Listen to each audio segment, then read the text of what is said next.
다 같이 고린도후서 5장 11절에서 21절 말씀 저와 한 절씩 교독하시겠습니다.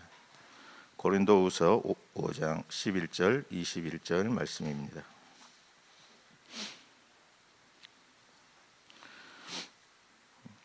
우리는 주의 두려우심을 알므로 사람들을 권면하거니와 우리가 하나님 앞에 알려졌으니 또 너희의 양심에도 알려지기를 바라노라.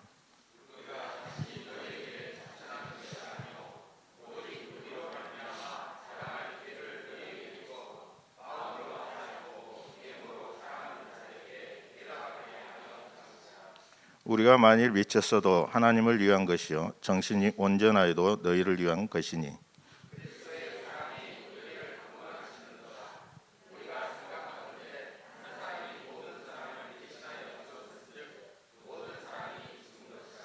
그가 모든 사람을 대신하여 죽으심은 살아있는 자들로 하여금 다시는 그들 자신을 위하여 살지 않고 오직 그들을 대신하여 죽었다가 다시 살아나신 이를 위하여 살게 하려 함이라.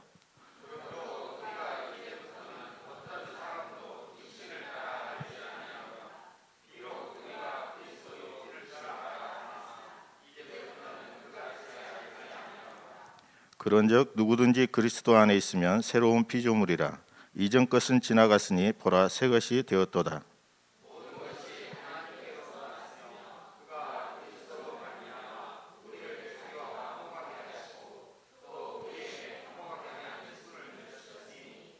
곧 하나님께서 그리스도 안에 계시사 세상을 자기와 화목하게 하시며 그들의 죄를 그들에게 돌리지 아니하시고 화목하게 하는 말씀을 우리에게 부탁하셨느니라.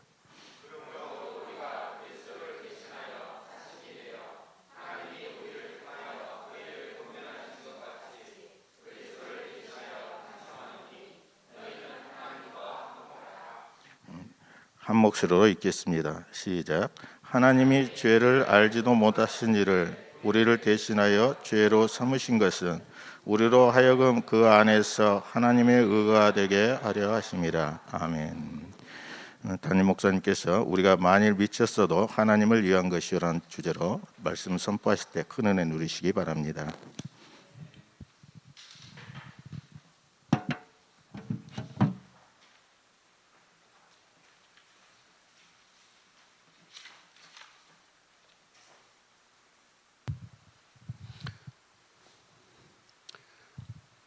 아버지 하나님, 오늘 아버지 하나님께서 강권하여 우리를 이끌어 주시고 아버지 주님 앞으로 인도하여 주셨사오니 우리의 모든 영육간의 문제와 우리의 모든 마음을 깨트려 보시는 우리 성령 하나님께서 아버지 말씀을 듣게 하시고 열어주셔서 하나님 마음판에 새기는 예배가 될 수 있도록 축복하여 주시고 하나님의 의와 하나님의 뜻을 앞장서서 행동하는 산제사의 예배가 될 수 있는 밑거림이 되게 하여 주시옵소서. 하나님 아버지 홀로 영광 받아 주시옵소서. 예수 그리스도 이름으로 기도드리옵나이다. 아멘. 할렐루야. 할렐루야. 우리 삼위 하나님께 박수 보내겠습니다. 네. 지난주에는 바울이 우리의 눈에 보이는 것은 잠깐이지만 보이지 않는 것은 영원이라고 말씀하였습니다. 영원한 것이라고 말씀하였습니다. 우리가 믿는 것은 눈에 보이는 것을 믿는 것이 아니라 보이지 않는 것을 믿는 것이 참다운 신앙이요 믿음이라고 바울은 고백했습니다.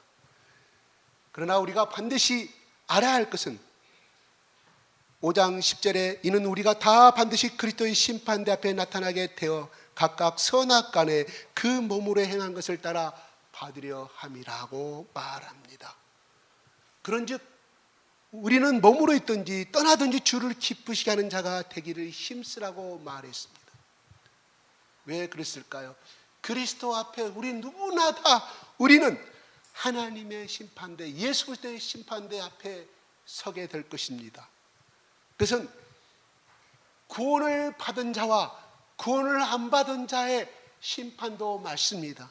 구원을 안 받은 자는 이미 지옥으로 떨어지는 것이고, 여기서 나타난 심판대는 이미 구원을 받은 사람에 대한 공과 실을 카운팅, 계수하는 것을 의미합니다. 예수님이 하나님께 시몬대로 거두라고 말씀하였습니다. 예수님이 좁은 문으로 들어가기를 힘쓰라고 말씀하였는데, 똑같이 예수를 믿었는데 한 달란트를 가지고 한 달란트를 남긴 사람과 5달란트를 가지고 5달란트를 남긴 사람과 10달란트 남긴 사람은 분명히 하나님께서 그 주인이 왔을 때 상급이 다르다고 말씀했다, 이 말이에요. 그냥 겨우 구원만을 받고 겨우 마지막 순간에 죽을 운명을 다하는 그 숨을 거두는 순간에, 아버지 나 따라서 하세요, 예수 믿으세요, 예수님 나의 구세주님 따라서 하세요. 마지막 구원은 구원입니다. 그 사람의 상급이 있을까요? 이미 복음 받았지만, 구원의 복음 받았지만 그때 상급은 대단히 미미할 거라고 생각이 들어요. 오늘 고린도후서를 쓰는 바울에게는 자기 온 생명을 걸고 죽을 생명을 다하여서 그 그리스도를 위하여 충성을 다한 사람에게는 또 그에 비례한 상급을 주신다, 이 말이에요. 그렇죠? 아멘? 그 말이 10절에 써져 있습니다. 11절에 이렇게 말합니다. 우리는 주의 두려우심을 알므로 사람들을 권면하거니와, 원문에는 11절에 이렇게 말합니다. 그 몸으로 행한 것을 따라 받으려 함이라. 그러므로 우리는 주의 두려우심을 알므라고 말합니다. 왜? 반드시 우리는 심판대 앞에 선다는 사실입니다. 이 심판대라는 원문의 뜻은 그 당시에 로마 시대 때, 로마 통치 시대 때 예수님이 받았던 심판하였던 그 사람이 앉았던 대리석으로 깔아진 심판대를 말하고요. 또 바울이 로마의 그 가는 고린도에서 에베소서 심판을 받았을 때 그 심판을 내리는 그 로마의 장군의 총독의 그 심판대가 바로 대리석을 의미하는 거예요. 그래서 그 당시에 썼던 언어를 바울은 똑같이 쓰고 있습니다. 다만 우리 한국은 심판대라고 그러니까 뭔 말인고, 그 통치자가 앉았던 자리, 의자에 앉았던 놓았던 자리, 대리석으로 쫙 평평하게 가로 세로 고박이 2m 고박이 2m 그 넓은 뜰에 앉아서, 대리석에 앉아서 심판을 그 당시에 통치를 했다고 그래요. 그 언어를 쓰고 있어요. 그러면 우리가 조금 더 이해가 갈 것입니다. 우리가 심판대 앞에서 심판을 받을 것인데, 그러므로 주의 두려우심을 알므로라고 말합니다. 이 두려움이란 것은 그래요, 내가 죽을까 하는 걱정과 공포에서 오는 두려움이 아니라 하나님의 창조주 하나님이시여 위대하신 하나님의 공의의 하나님, 그 경외를 말씀하는 거예요. 거기서 오는 경외의 두려움이지, 와 나를 죽이면 어떻게 하지, 저 사람이 나를, 내 생명을 노리면 어떻게 하지, 그 두려움이 의미가 아니라는 사실입니다. 한 가정을 이루는 것은 하나님이 그 가정에 아버지와 엄마를 주셨습니다. 그래서 자식이 성장하면서 아버지에 대한 성품과 어머니에 대한 성품을 두 개를 다 눈으로 볼 수 있고, 그것이 합작하여서 한 자녀가 가정이 이루어져 가게끔 하나님께서 만드셨습니다. 만약에 하나님이 남자 아버지로서만이 가정을 이루어줄 수 있다고 하면 그 엄마는 아기만 낳고 그 가정을 떠나야 합니다. 만약에 아버지가 씨앗만 뿌리고 떠났다, 그 엄마만 가지고 가정이 이루어지게끔 만들었을 것입니다. 하나님은 그렇게 만들지 않았어요. 한 가정을 만들 때 우리가 알다시피 창세기에 아담과 하와를 반드시 주셔서 가정을 이루게 만들었다, 이 말이에요. 그러므로 하나님은 특히 자식들이 성장하면서 누구를 제일 무서워합니까? 엄마는 조금 아빠요. 성장하면 좀 힘이 생겨 사춘기가 되면 왜? 엄마를 이겨먹을 수가 있으니까. 그래서 국민학교 4학년, 5학년, 6학년 되면 엄마를 이겨먹어요. 말 안 들어요. 중학교 때는 받아버려요. 엄마 왜 그래? 손뚝 잡고. 근데 중학교만 되도록 아버지는 이길 수가 없거든. 그래서 너 아버지한테 이길 거야. 뭐요? 자기가 잘못한 거에 대한 두려움이 있고 그에 대한 오는 채찍이 얼마나 심판이 심한 것을 그는 어릴 때부터 알았기 때문에 강한 아버지, 그래서 두려워하는 거예요. 근데 그 두려움 속에는 매를 때리는 아버지가 두려움이 아니라 자기가 도저히 범접할 수 없는 아버지, 날마다 새벽에면 일어나서 기도하고 저녁에 잠자기 날마다 기도가 어쩌든지 피곤하고 힘든 가운데서도 하나님을 경외하고 사랑하는 그 마음속에 성장한 신앙의 아버지는, 그 밑에 자란 아들은 감히 덤벼들 수 있을까요? 못하죠. 왜? 아버지가 갖고 있는 인격과 성품에 그 속사람에 굴복한다는 사실이에요. 그러면서도 힘이 있는 아버지. 그래서 제가 이런 간증을 잠깐 봤어요. 유재석과 닮은 코미디언이 누구예요? 꼭 닮았대요. 보니까 꼭 닮았어요. 이름을 누군가 봤더니 정봉준이라는 사람. 한때 이름을 좀 날렸더라고요. 난 잘 얼굴을 모르겠는데 꼭 닮았어요.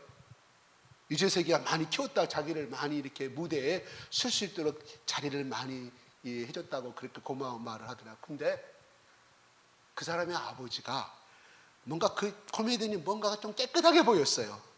그랬더니 그 사람의 아버지가 목사님이시더라고요. 경기도 양주에서 개척교회를 시작했는데 그것도 40이 넘어서 개척교회를 해가지고 40이 넘어서 전도사가 돼가지고 목사는 44살인가 목사를 받았으니 개척교회를 한다면 얼마나 힘들었을 거예요. 빈손 주고 하는데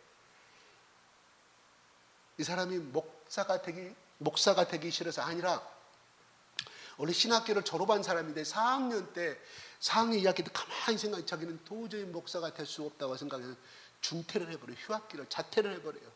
한 과목만 따면 되는데 그러다가 자동차 딜러를 하고 많은 돈을 벌었고 접대를 하고 많은 사람을 사는 그 속에는 항상 공허함이 들어서 결국은 하나님이 그 속에 뿌려진 강권하신 사람 그 사람을 밖으로 끌어내요. 신학을 하게 되고 직장도 다 때려치고 개척교회 전도사를 시작하는데 얼마나 힘이 들었겠어요. 그래서 항상 힘들어하는 자기 아버지 모습을 자랐어요. 그 어린 나이에 초등학교 때부터 그 코미디언 그 사람이 개그맨이죠. 코미디언이라고 개그맨이라고 그러죠. 그래서 그 아버지를 그렇게 사람을 위해서 기도하고 헌신을 다하는 그리스도를 위하여 헌신을 다하고 이타심과 배려하는 그들을 섬기는 아버지의 모습을 보고 자기 마음속에 어릴 때부터 아버지가 무서워 떼는 것이 아니라 그것은 무서운 것이 아니라 아버지를 존경하고 경외했다고 그렇게 고백합니다. 그래서 지영훈이가 물어봐요. 지금도 아버지에 대해서는 어떤 사람이냐 하니까 저희 아버지는 존경의 대상이요 경외의 대상이라고 고백합니다. 아 참으로 부럽습니다. 성도들에게 그렇게 인정받는 것보다는 자기 아버지의 삶을 가장 잘하는 사람이 누구예요? 아내와 자식이잖아요. 빼도 박도 못해. 교회에 나와서 경건한 체 하지만 자식들은 우리 아버지 삶은 그것이 아닌데 다 판단하고 정죄해요. 지금은 애들이요. 이 인터넷, 이 핸드폰 발달이 얼마나 언어 수사학과 판단력이 우리 시대의 성장 과정보다 훨씬 앞서갑니다. 10년은 앞서가요. 그 개그맨은 자기 아버지 대해서 그렇게 합니다. 그런데 교회수도 많지 않아요. 많지 않아. 성공한 것도 아니에요. 물론 개척교회 사람 수 많고 그 성공 기준을 보는 거 알지만 지금도 아버지는 그렇게 삶에 목회하면서 그렇게 고민하고 하나님이 정말 나를 지금도 부르셨는가를 또 고민하면서 목회를 한다고 그렇게 솔직한 고백을 합니다. 그러나 아버지 밑에 자란 그 정봉균이라는 개그맨은 삐뚤어 갈 수 있었을까요? 갈 수가 없죠. 아버지가 자기에게 보여준 그 행동의 복음이 있는데, 그가 비록 하나님의 말씀을 깊이 알지 못한다 할지라도 그걸 보고 자랐으니 자기가 다른 길로 갈 수가 없었다고 고백합니다.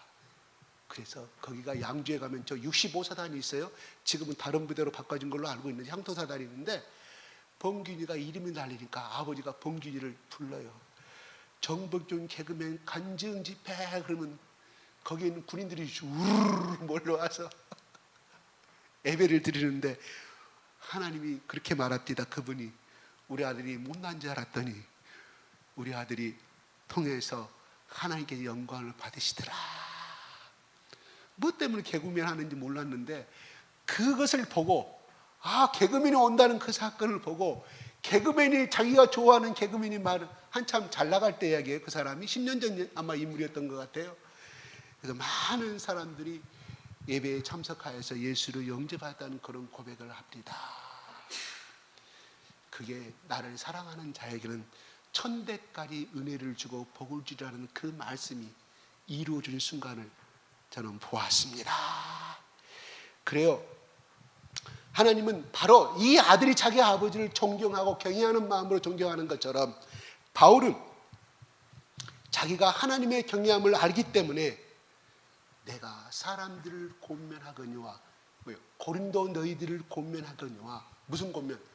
복음을 믿어라, 예수를 믿어라, 십자가만이 우리의 인생의 삶의 길이다고 이렇게 감히 권면하는 이유는 우리가 하나님 앞에 알려졌으니, 뭔 말이에요? 바울과 바울의 이 모든 이 사역들이 하나님이 알고 계신다. 두 번째로 또 말합니다. 이렇게 권면하는 이유는 너희의 양심에도 알려지기를 바라노라. 우리가 그 하나님 앞에 사는 삶이, 그 가운데 복음을 전하는 모든 것들이 너희에게도 알려지기를 바란다고 말씀합니다. 12절 한번 보겠습니다. 바울은 계속 말씀을 이어갑니다. 시작.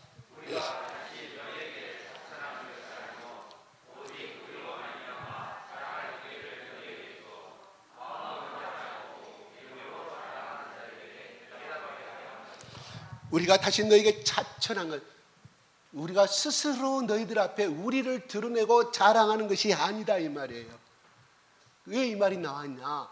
바로 바울이 거짓 사도이고 말도 어눌하고 너희들이 전한 복음은 가짜 복음이다.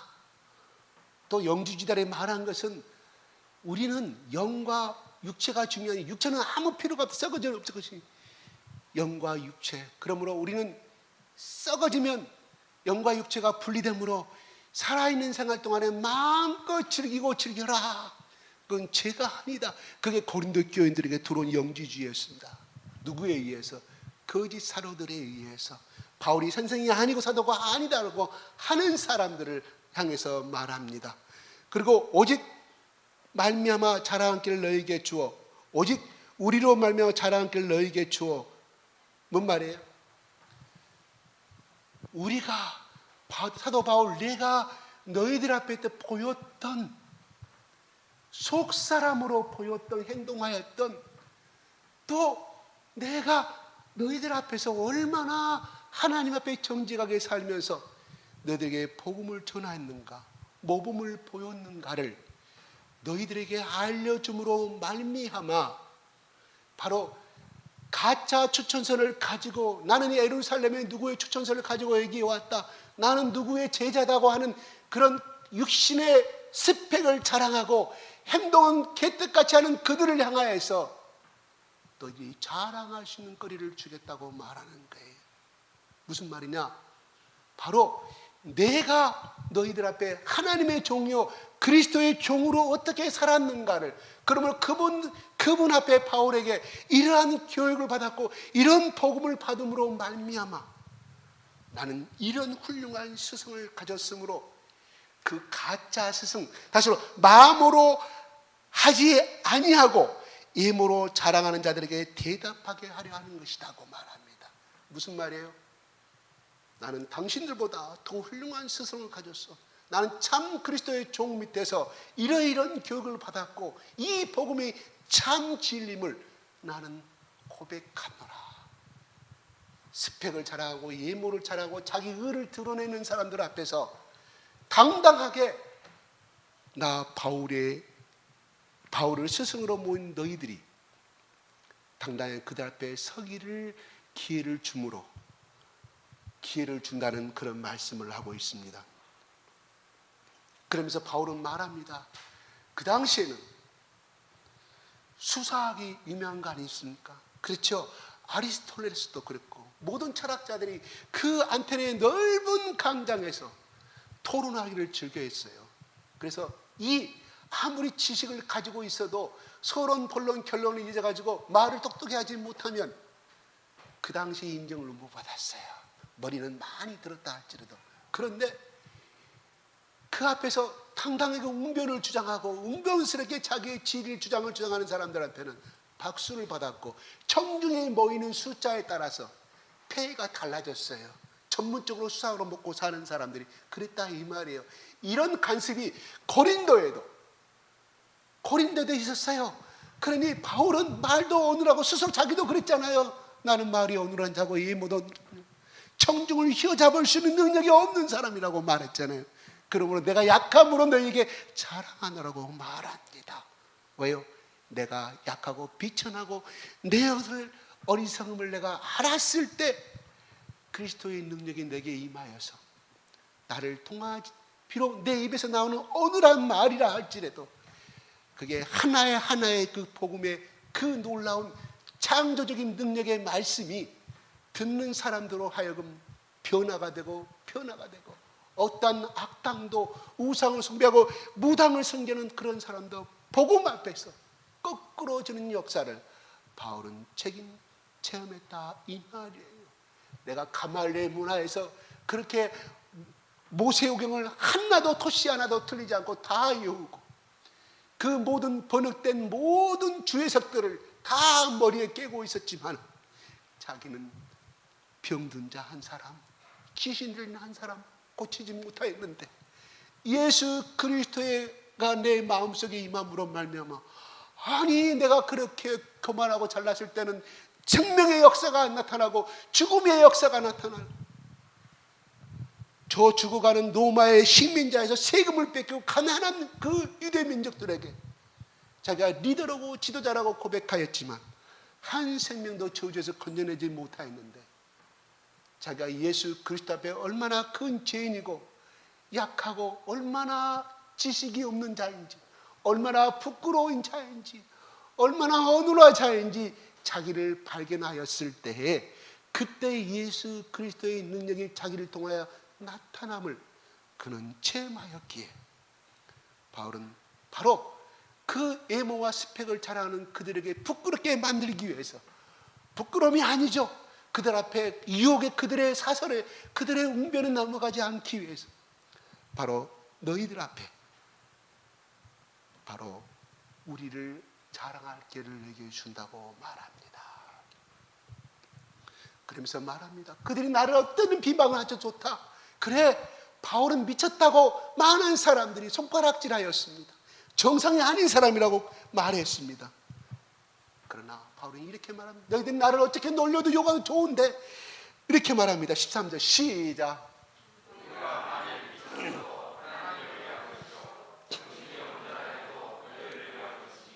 네, 내가 미쳤다. 그래 크레이지 미쳤는데 좋다. 어떤 말을 들어줬는데 내가 미친 것이 누구를 위한 것이더냐? 너희들도 보았지 않느냐? 바로 하나님을 위한 것임을 말해주고 있습니다. 또한 미치지 아니하 정신이 온전한 미치지 아니하였다 할지라도 바로 너희를 위한 것이라고 말합니다.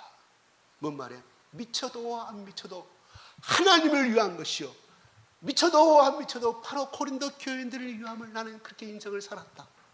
바로 너희들이 나를 보았지 않느냐 이렇게 말씀하고 있습니다. 참으로 위대한 고백입니다. 우리가 직장에서나 교회에서도 칭찬을 받는 것도 중요하지만 우리 가정에서 나의 자녀들에게 우리 아버지는, 우리 엄마는 예수에 미쳤어. 그런데 정신이 온전해. 예수에 미쳤는데 오직 예수. 우리 엄마 아빠는 나보다는 예수를 더 사랑하는 것 같아. 그런 고백을 들은 사람이 있습니까? 우리 모두 다 그러한 자식들 앞에 그러한 정말 온전한 칭찬의 고백을 드릴 수 있는 부모가 되기를 예수 그리스도의 이름으로 축복합니다.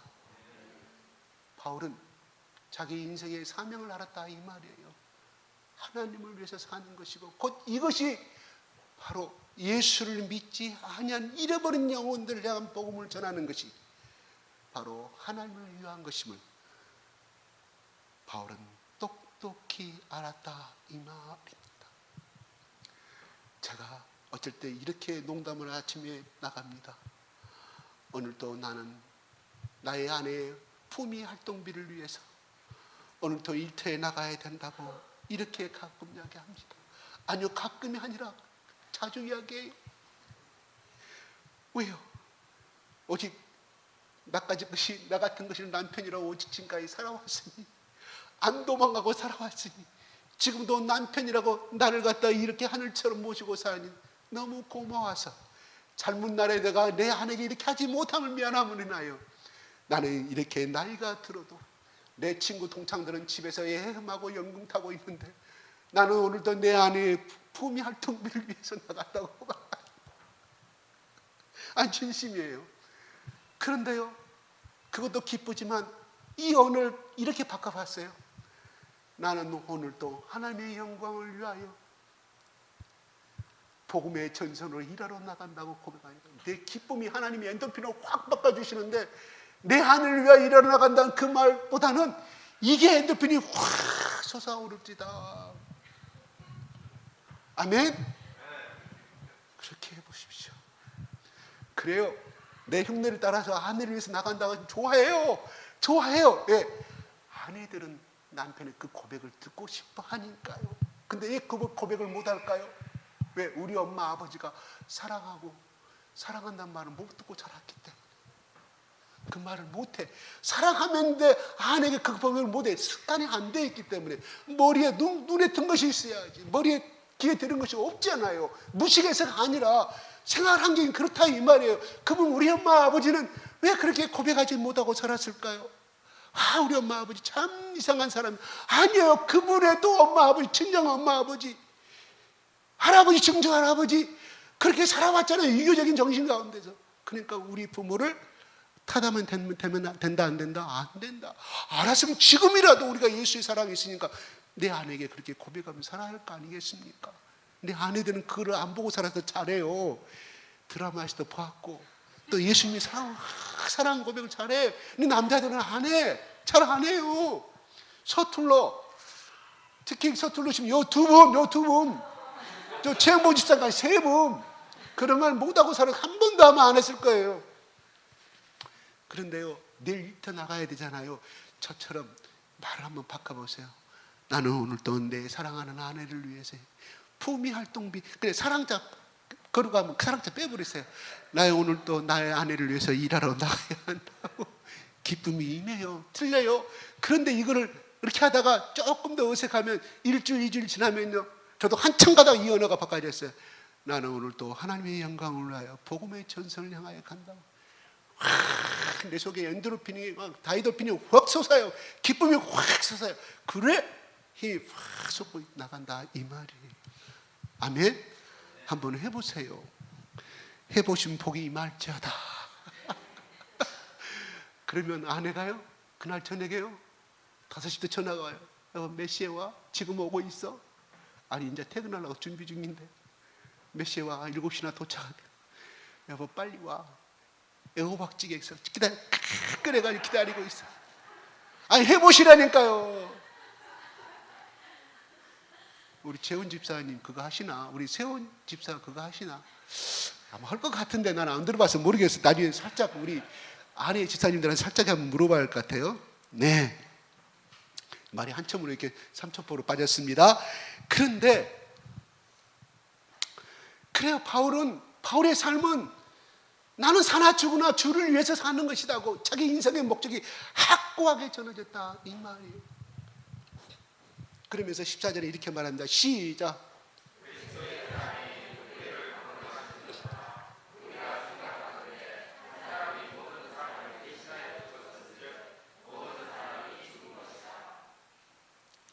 모든 사람을 대신하여 죽었으면 모든 사람이 죽은 것이라. 한 사람은 예수 그리스도를 말하죠. 예수 그리스도가 모든 사람을 대신하여 죽었은즉 모든 사람이 죽은 것이라고 말하죠. 자, 그대로 해석해 봐요. 내가 오늘 우리 교인들을 위해서 내가 십자가에 대신 죽음으로 말미암아 저주에서 해방된다고 하면 여러분 한 사람도 안 믿죠. 저 목사 미친 거죠. 진짜 미친 거죠. 정신이 올바른 거 아니에요. 그렇게 목사하는 사람들은, 그 목회하는 사람 잘못된 거예요. 예수님만이 왜 내가 대신할, 내가 죄가 있는데 어떻게 우리 교인들 대신하여 죽을 수가 있어? 하나님이 그 제사를 받아야 안 받아요? 흠없는 어린 양, 그게 예수님이라 이 말이에요. 예수님께 모든 죄를, 모든 인간의 모든 죄악들을 대신 지게 만들고서, 대신한 말, 대신 죽어야 할 사람이 아니다 이 말이에요. 억울하게 죽어야 할 사람이라 이 말이에요. 억울하게 예수님께 대신 누명을 씌워가지고 죽게 만들었다. 그러므로 그 순간에, 십자가에 죽는 순간에 모든 사람도 함께 십자가에서 숨을 거둔 것이다. 이런 말이 바울이 말씀하고 있는 거예요. 그러면서 계속해서 이야기합니다. 15절에 시작.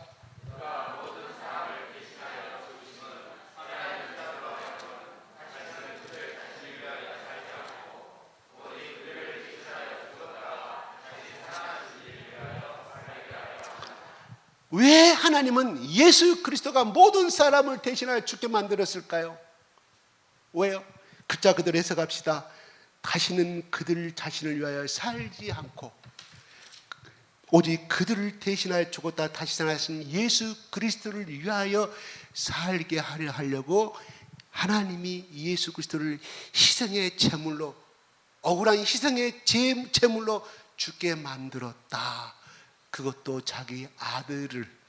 만약에 하나님이요, 나무 집 아들 잘 키고 있는 우리 승현이나 주찬이를 갖다 대신 십자가에, 야 네가 대신 죽어라, 모든 인류의 죄를.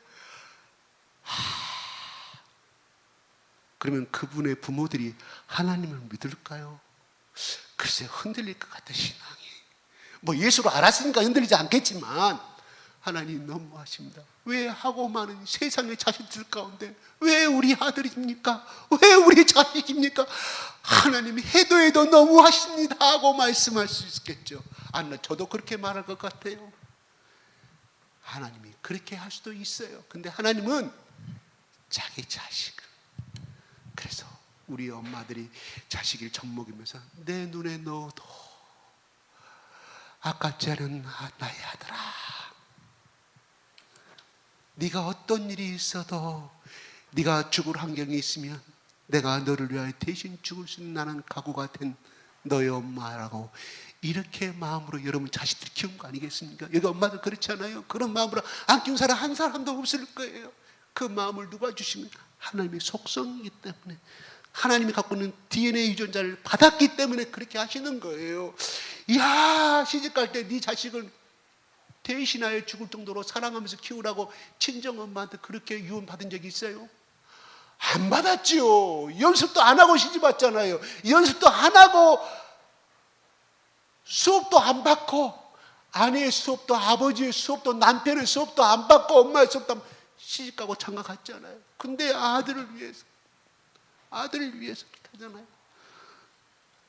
그래서 제가 저번에 말씀드린 것처럼 자기 아들이 죽어가니까 그 병원에 가갖고 병원을 다 아프면 병원장 나오라 그래, 그러면서 병원 가면서 그랬다가 하잖아요. 하나님, 그 사람이 타락하고 날마다 술 먹는 사람이에요. 매 근무하고 그런 거 아니겠습니까? 1차 가면 2차 가요.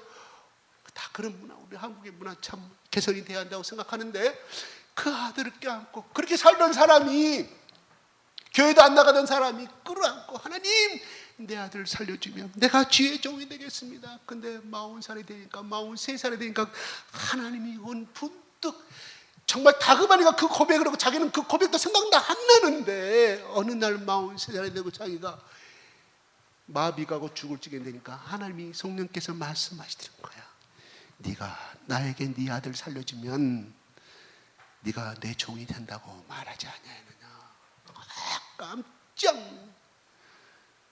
그래요. 하나님은 그렇게 우리를 이끌어 가십니다. 어떤 길로? 복된 길로. 그래서 그 아들을 통하여 하나님이 산 제물로 받으신다 이 말입니다. 그러면 하나님이 살아나신 이를 위하여 살게 하려 함이라고 말합니다. 우리가 예수 그리스도를 뜨겁게 만난 사람은 이타를 타인을 위해서 사랑하고 베풀어 말하지 아니하여도 사랑의 속성을 가진 그 보혜사 성령님이 우리 속에 우리의 양심을 일구어서 그렇게 이기적인 것이 아니라 이타적 남을 배려하는 정신으로 바꿔주는 것이 바로 성령입니다. 왜요? 성령이 곧 하나님이시고 성령이 곧 예수님이기 때문인 것입니다. 그런데 오늘 이렇게 말합니다. 우리를 강권하신다고 말합니다. 13절에 그리스도의 사랑이 나를 강권하셨다. 밑에 주석을 보니까 또는 끄는도다 하고 말합니다. 인도하신다, 끌어당긴다 이 말의 의원은 뭔 뜻이냐면 자석이 쇠 앞에 자석을 딱 대면 어떠한 철도 자석으로 끌려오듯이 하나님이 바로 바울을 그렇게 끌어당기셨다. 우리는 물리학적으로 흡입력이라고 말하죠. 중고등학교 때 그렇게 배웠죠. 그리스도의 사랑 가운데는 그리스도의 십자가에는 이렇게 엄청난 다이나보다 강한 사랑의 흡입력이 있다 이 말입니다. 그래서 사람을 수없이 죽이고 그러한 모든 흉악한 살인 강도들도 바로 그 감옥 안에서 이 놀라운 하나님의 예수 그리스도의 십자가의 사랑을 만남으로 말미암아 그가 사형 선고를 받고 죽는 집행하는 그날까지 수십 번의 성경을 읽고 나 같은 인생을 살지 말라고 그 죄수들 앞에 수많이 고백하고 똑같은 죄수가 똑같은 죄수의 고백하니 흡입력이 더 있지요. 동지성을 더 느끼죠. 깨끗한 사람이 와서 여러분 더 이상 죄를 범하지 말고 예수를 믿으십시다. 그리하여 교도소 다시 오지 맙시다 해봐야 니는 니고 나는 나예요. 그러나 신문에 나오고 텔레비전에 나오고 하는 그 사람이 어느 날 또한 같이 수용생활하면서 얼마나 행포를 부리고 막 교도관을 들이받고 했던 이 사람이 어느 날 예수라는 그 두 글자 때문에 그분 때문에 변화되어서 모든 병든 죄수들을 갖다가 끌어안고 싸매주고 또 밥을 더 주고 끌어안아주고 자기는 밥을 굶고 그 죄수에게 병든 자에게 더 맛있는 걸 심어준 걸 보게 됐을 때 아니 이상하다. 저는 또라이 아니냐. 예수 믿으면 또라이 됐다고 말하지만 그의 행동과 그를 본 모든 사람들이 그 언행일치에 그가 간증대 앞에 섰을 때 그들이 변화되지 않냐고 견딜 수 있을까요?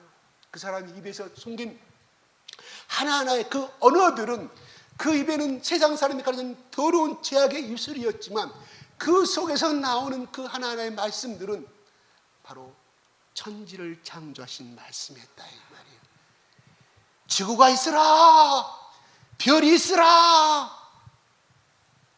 그 하나의 놀라운 능력의 다이나마이트를 가진 그 말씀이 그 사람을 통해서 나오는데 어찌 변화 안 될 사람이 있겠습니까? 그가 언행일치 아니하고 그냥 나는 15명을 죽이고 5명을 죽인 별이 5개다고 하는 그 사람들 앞에 가오다시를 하고 일본말로 목에 힘줄 수 있었지만 순하디 순한 어린 양의 모습으로 자기들을 섬겨주고 씻겨주고 하는 그 모습 속에 감탄 감복할 수밖에 없으므로 말면 하나님이 그 감옥 안에서도 그렇게 하나님의 영광을 위해서 쓰시더라 이거예요. 바로 하나님의 강권하신 놀라운 흡입력이 그 사람을 믿음의 사람을 통하여 변화시켰음을 우리는 알게 된다 이 말입니다. 11절 다시 한번 올라가 보겠습니다. 다시 한번 읽어 주십시오. 11절 시작.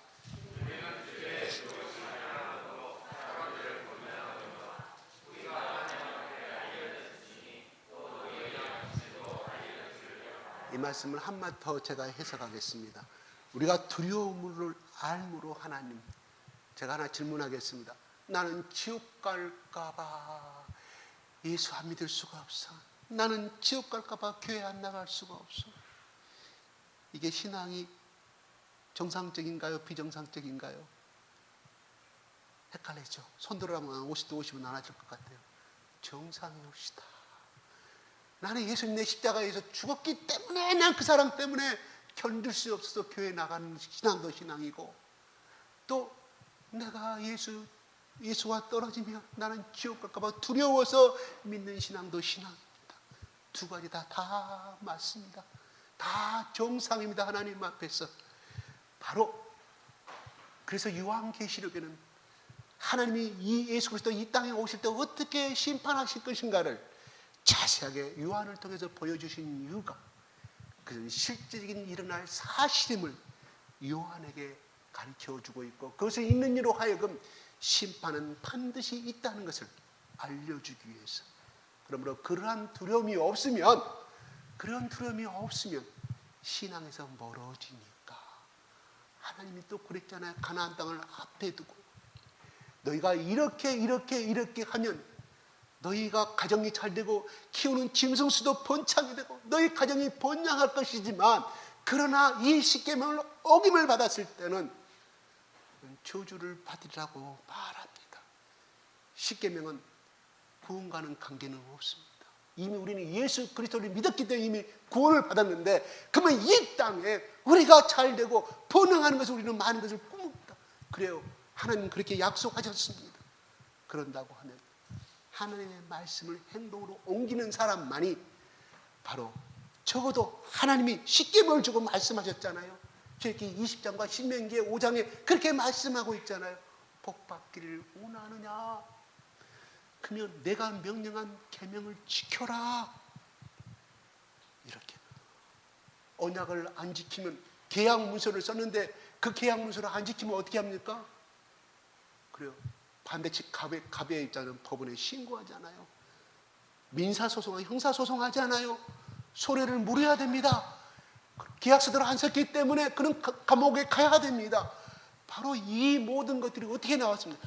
하나님의 성품에서 나온, 오늘날 탄생된 형법이요 또한 민사법이라 이 말이에요. 그래서 모든 법들은 하나님이 모세에게 주신 그 법의 근자에서 오늘날 모든 국가에 존재한다는 것입니다. 그 밑바탕에는 하나님이 우리 인간에게 주신 양심의 법을 따라서 지키도록 하나님께서 만드셨다 이 말입니다. 뿌리는 하나님이 우리에게 주신 양심의 법이에요. 그렇습니다. 그러면 여기서 바울의 의미는 자기는 앞으로 심판대의 날 오실, 하나 더 읽어봅시다. 제가 말씀 주신 거 우리 디모데후서 4장 5절 올려주십시오. 시작.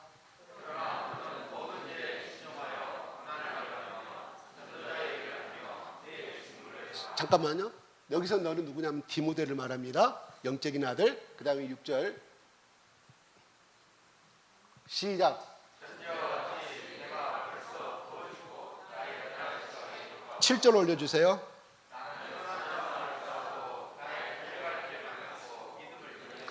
8절.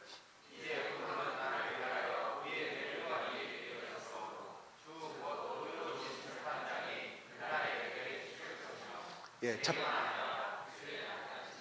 모든 자에게 더다. 여기 재판장은 예수 그리스도를 말하고 있죠. 그러죠. 우리는 그리스도 심판대 10절에 같이 통하는 말씀입니다. 바울은 주의 두려우심을 알므로 뜻하면, 그 말은 뭐냐면 내가 재판장이신 예수 그리스도 앞에 서는데, 언젠가 서는데 그 삶이, 그 두려워하는, 그 경외하고 두려워하는 그 정동의 삶이 그렇게 매일 그리스도의 심판대 앞에 서는 마음으로 자기는 그 일생을 매일매일 삶을 살았다는 그 말이에요. 삶을 앞으로 10년이요. 내가 죽은 다음에 예수님께서 오시겠지, 내가 심판대 앞에 섰지, 그 말이 아니라 바울의 하루하루의 삶이 내가 심판대 예수 그리스도가 내가 지금 내 앞에 예수님이 심판장으로 재판장으로 왔음을 그 앞에 섰음으로 생각하고 그렇게 각오함으로 살았다는 그 말이에요. 그러니 그 하루하루 삶은 그는 깨어서 살 수밖에 없었다는 것입니다. 그러므로 내가 자신 있게 너에게 권면한다 이 말이에요. 그러면 바울은 오늘 방금 7절에 한번 넣어주십시오. 시작.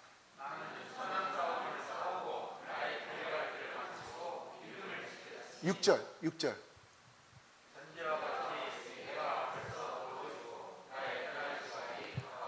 제가 지난주에 약간 설명하고 넘어갔는데요. 떠나다란 말은요, 이후는 로마의 군사들이 전쟁터에 나가서 수많은 생명의 목숨을 걸고 싸웠어요. 싸워서 승리를 해서 어느 날 또 전쟁에 나가기 위해서 천막을 치고 모여 있는데 로마의 장군이 야 제군들아 모여 집합 모였습니다. 무슨 일이냐? 또 승전의 준비를 하고 모였는데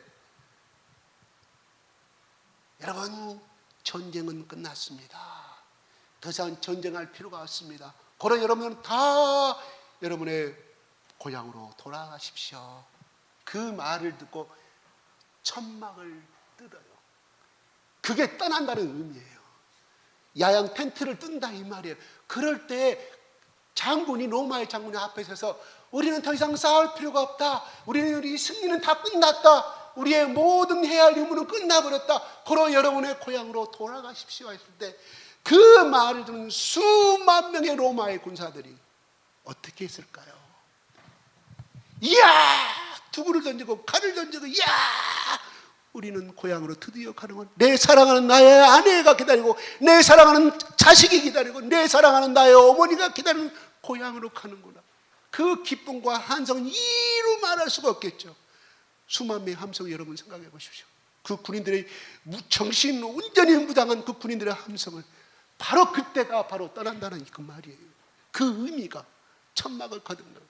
그러면 바울은 바로 내가 떠날 시간이 가까웠다. 그 삶은 자기는 이 땅에서 하나님이 나에게 준 모든 사명과 소명을 그 마음을 가지고 이미 전제를 이루어 나의 자는 부어졌으니 번제물의 희생의 마음을 가지고 이 땅에서 살았다. 그러므로 나는 더 이상 내가 내 인생의 이 천막을 인생의 천막을 벗는 날, 이 육체의 옷을 벗는 날 준비가 되어 있다. 이 말은 죽어간단 말은 무슨 말이야? 슬프죠. 그 말이 아니라 승리의 함성이 내는 떠날 시간 나는 하나님께 나에게 주신 모든 소명과 사명을 다 감당한 내가 그리스도의 사람이라고 당당히 디모데에게 외치고 있다 이 말입니다. 기쁨과 한이에 젖어서 내가 늙어감으로 이제 죽어감이 아니라 바울의 죽음 앞에서 외치는 이 말씀을 한번 보십시오. 디모데에게 어떻게 보면 바울은 디모데 영적인 아들인 이 디모데에게 마지막 유언을 하고 있다 이 말이에요. 디모데야 너도 그 로마의 군사들이 승리의 함성을 야 집으로 돌아가게 되었구나. 이제는 나의 사랑하는 아내와 나의 부모와 나의 자식이 기다리고 있는 곳으로 가는구나. 그 기쁨 속에서 바울은 바로 나의 아버지 나의 하나님 나의 구세주 나의 신랑이라는 예수 그리스도를 향하여 기쁨의 한이를 외치고 있다 이 말입니다. 바로 그 의미예요. 바울은 하루하루 그 권면의 삶이 바로 그렇게 하나님의 심판대 앞에서 매일매일 오늘 이 시간 오늘 저녁에 예수님이 오실 것이다 심판하실 것이다 그 마음으로 삶을 살아왔다. 그러니 그가 어찌하여 영적으로 게으를 수가 있으면 나태할 수 있었겠습니까? 여러분 세이클로바는 뭐예요?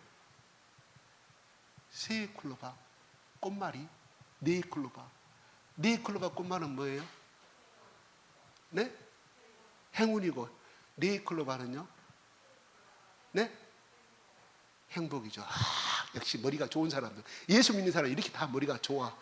애기 낳고 적으면 40대 돼버리면 다 까먹어 버리는데 예수 믿는 사람들 절대 그래. 우리는 저도 네이클로바 많이 찾아봤어요. 꼭 하나가 있으면 그 중에 또 있어요. 그런데 세이클로바는 네이클로바를 찾기 위해서 무참히 짓밟아요. 그렇죠? 그래요, 안 그래요? 귀한 것이 아니에요. 네이클로바 있으면 밟을까봐. 이야, 여기 있다. 여보 이리 와. 야, 아들 이리 봐라 네이클로바. 우리는 네이클로바를 찾기 위해서 세이클로바를 갖다가 우리는 무참히 밟아버리고, 그 세이클로바가 너무너무 흔한 것이기 때문에 행복을 버려버린다. 매일매일의 삶이 우리가 이 바울처럼 예수 그리스도의 심판대 앞에서는 그 예수 감고 나신 사랑이 그 마음으로 사로잡혀가는 사람은 매일매일이 행복의 삶으로 살아간다 이 말이에요.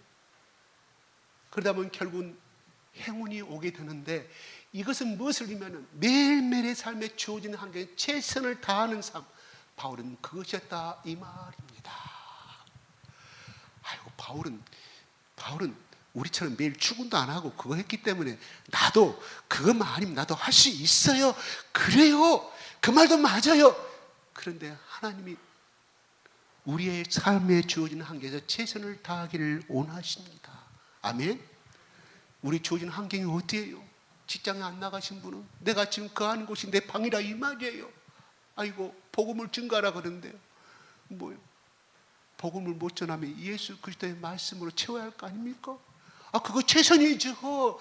말씀이 되고 성령에 들어가는데 어찌하여 내 속에 속사람이 경건하여지고 어찌하여 또 내 정신과 영혼이 맑아지는데, 어찌하여 하나님이 네가 네 골방에서 하나님 말씀을 보고 그렇게 내 말을 귀히 여기느냐? 네가 지금 기도하고 있는 건 내가 뭔지 아느라 내 하나님이 역사하실 것이라고 말합니다. 7년 동안 온불교 스님으로 가가지고 소록도에 가서 그렇게 전생의 죄 때문에 그러니 이 중생들아 이 도리를 하려고 했던 사람이 얼마나 나은 자들이 그 영혼을 불쌍히 7년 동안 기도하고 일방적으로 하나님의 성령이 바울처럼 임하듯이 그 사람에게 임했겠습니까? 지금 그 사람 베트남과 캄보디아에 열심히 법당 대신에 교회를 세워서 열심히 자기 아내까지 다, 자기 아내가 약사인데 돈이 얼마나 많을게 다 서울집 팔아버리고 약사인 직업도 다 포기시켜버리고, 아내도 감동받아서 그렇게 그 삶을 살아가는 얼마나 아름다운 삶입니까? 하나님이 그렇게 역사하시더라 이 말이. 오늘도 우리의 눈에 나타난 것은, 보이는 것은 없습니다. 변화된 거 없습니다. 여러분 기도 제목 가지고 있잖아요. 그러나 내가 하나님 앞에 매일매일의 그리스도의 심판대 앞에 쓴 경외하고 두려운 마음을 가지고 있는 처소에서의 예수 그리스도에게 더 가까이 가는 삶, 하나님의 사랑의 정신을 더 배우는 삶, 이렇게 도전하였을 때 하나님의 감고 나신 사랑이 여러분 한 사람 한 사람 가운데 역사하여 주실 줄로 믿습니다. 그래, 여러분의 기도를 받으시고 여러분의 자식과 여러분의 손자가, 여러분의 남편이 하나님께서 놀랍도록 우리가 상상할 수 없는 그 세계로 하나님이 보게 만드실 줄로 믿습니다. 아멘. 기도하겠습니다. 한 1분간만 기도하겠습니다. 주여 하나님 아버지, 이 시간에 우리의 거룩한 안식일 예배를 허락하신 우리 아버지 하나님 찬양합니다. 하나님, 고린도후서 5장의 말씀이 우리 가운데 커다란 울림이 되게 하여 주시옵소서.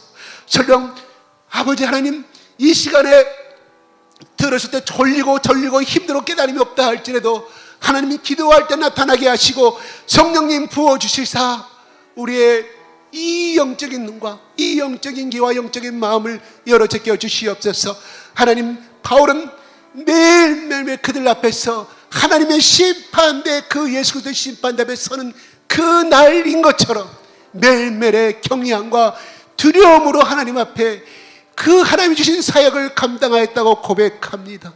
그러므로 그는 하나님 이 고린도 교인들 향해서 또 권면하고 말미암아 그리스도의 살아있는 그 속에 임하였기에 그는 자기의 의와 자기의 성격사는 도저히 할 수가 없었지만 예수 그리스도의 성령의 그리스도의 살아있는 그 사 가운데 강권하시고 역사하시므로 말미암아 이끌어 주심으로 말미암아 하나님 하나님 주신 이 온전한 사명을 감당할 수가 있었습니다.